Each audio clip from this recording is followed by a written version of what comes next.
The Right Honourable Boris Johnson, the Prime Minister of the United Kingdom, Excellencies, ladies and gentlemen. It's a great honour to participate in this virtual Global Vaccine Summit hosted by the UK government under the leadership of His Excellency Prime Minister Boris Johnson. Gavi is an inspirational partnership between a coalition of governments, international agencies and public-private actors to vaccinate against disease and death. Somalia is proud to be part of this vaccine alliance for healthier, safer and equitable societies and sustainable development for the most vulnerable on our planet.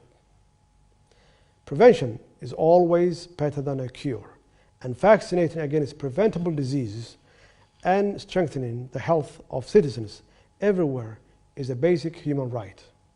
Indeed, as we say in Somalia, health is wealth. More than that, it's also good politics, smart economics, and the path to a resilient, confident, and prosperous future for all.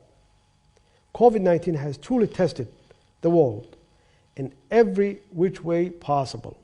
The coronavirus pandemic has taught us the importance of preparation, collaboration, and timely common actions to protect our citizens' future. I welcome and strongly support the Vaccine Alliance's focus on accelerating a vaccine for COVID-19, and I urge that this to be made available, especially for those who are vulnerable. Gavi, the Vaccine Alliance, is truly an inspirational partnership of which we must all be proud of and contribute to supporting in every way we can. I thank you.